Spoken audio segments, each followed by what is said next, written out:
Eh bien, bonjour à tous et à toutes. Nous voici donc pour la suite de ce cours sur les nombres relatifs. Alors, résumons rapidement ce que l'on sait déjà, quand même, hein, c'est important. Alors, on sait donc ce qu'est un nombre relatif, déjà, hein, son utilité, on a dû comprendre un petit peu. On sait l'utiliser pour graduer une droite.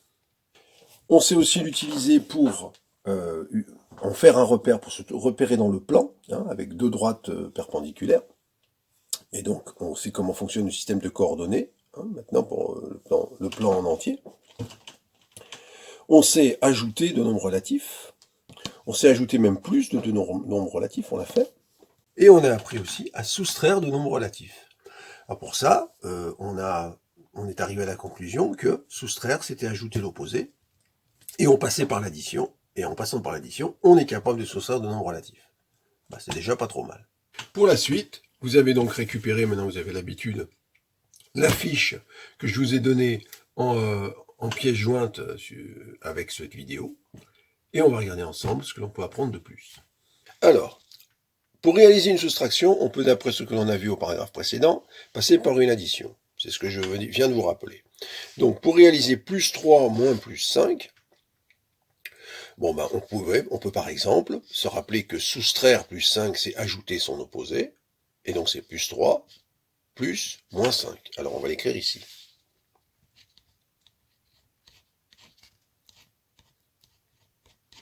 Voilà. Et on sait que plus 3 plus moins 5, ben, ça fait moins 2, évidemment. Hein, normalement, vous savez, j'avance de 3, puis je recule de 5. Une autre possibilité est de simplifier l'écriture de départ en écrivant 5 à la place de plus 5 et 3 à la place de plus 3.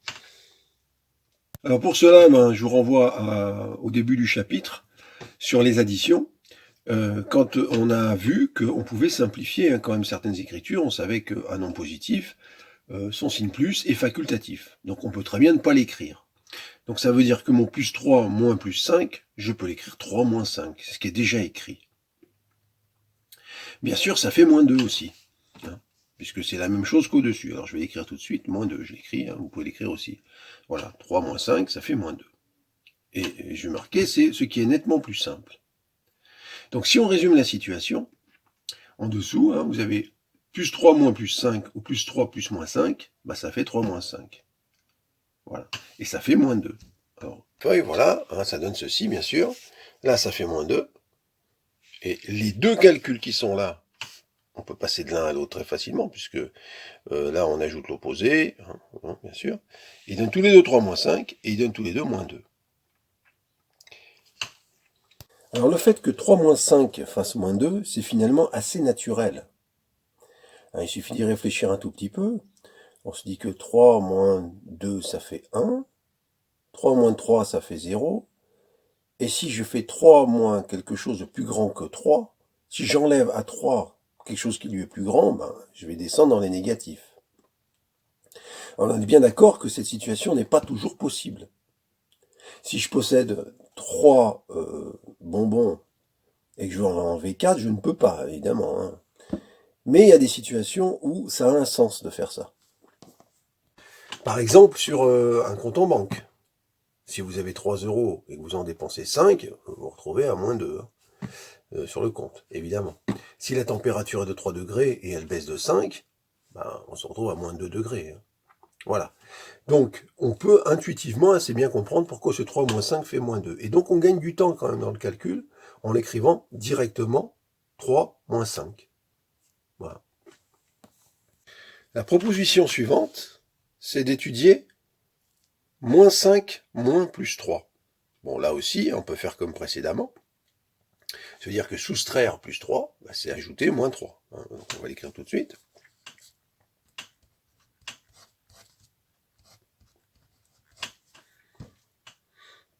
Et ça, on sait faire. Je descends de 5, puis je descends de 3. Donc j'ai descendu, puis comme je vais 2 fois dans la même direction, j'ajoute les valeurs. Bon.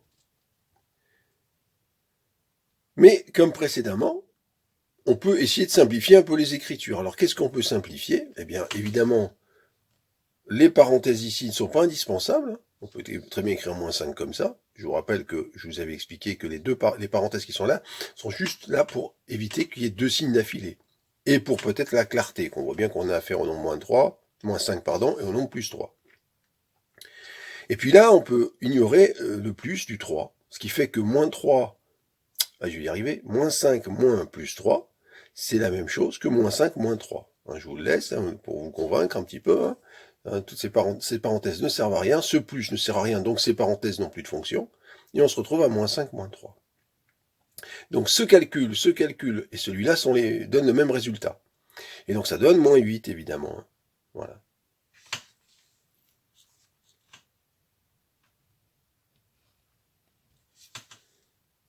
Donc si on résume la situation, que l'on ait ce calcul-là ou ce calcul-ci, on peut l'écrire comme ça. Moins 5, moins 3. Moins 5, moins plus 3, ou moins 5 plus moins 3. Dans les deux cas, on a le droit d'écrire moins 5, moins 3. Alors je vous rappelle le raisonnement, c'est que ces deux-là, on peut passer de l'un à l'autre. Et en simplifiant les écritures de celui-ci, cette fois-ci, on tombe là. Ce qui est beaucoup plus léger comme écriture. Et ça donne bien sûr moins 8, on vient de le voir. De la même façon, on peut essayer de réfléchir comment intuitivement on peut comprendre que moins 5, moins 3, ça fait moins 8. Bon, on comprend assez facilement, je pense, que si la température est de moins 5 degrés, et qu'elle baisse de 3, puisqu'on enlève encore 3 degrés, on n'enlève pas moins 3, on enlève 3. Et on se retrouvera bien à moins 8 degrés. Donc moins 5, moins 3, c'est moins 8. Si je faisais moins 5 plus 3, je remonte. La température remonte. Donc là, on enlève à moins 5 le nombre 3. Moins 5, moins 3. On trouve donc moins 8. Résumons donc la situation après ces deux petits exemples. On a ceci. Quand on a plus 3 moins plus 5, c'est la même chose que plus 3 plus moins 5, et ça s'écrit 3 moins 5. Donc si on observe ce qui se passe de là à là, le 3, il s'écrit plus 3. Bon, celui, il n'a pas été modifié, c'est juste qu'on n'a pas écrit son signe plus. À la limite, on aurait presque pu le remettre ici. Mais c'est ici qu'il se passe quelque chose. On a moins plus 5 et plus moins 5. Donc tout se passe comme si ce moins plus ne devenait plus qu'un moins. Bon, c'est évidemment plus compliqué que ça. En réalité, on a simplifié ce plus. Mais même si on a cette écriture-là, on peut directement passer là, en disant, j'ai plus moins 5, bon bah c'est moins 5. On n'est pas obligé forcément de passer par cette étape intermédiaire. Et dans le second cas, on a quelque chose d'à peu près similaire. Alors le moins du 5, ben évidemment, il ne va pas disparaître, il est là à nouveau. On aurait pu remettre les parenthèses si on le souhaitait. C'est juste pour alléger un peu l'écriture. Mais là, on a moins, plus 3 et plus, moins 3, et plus moins et moins plus, ben on ne met plus qu'un seul moins. Alors c'est pas qu'il y a quelque chose qui a disparu, c'est juste que là on a simplifié l'écriture du plus 3.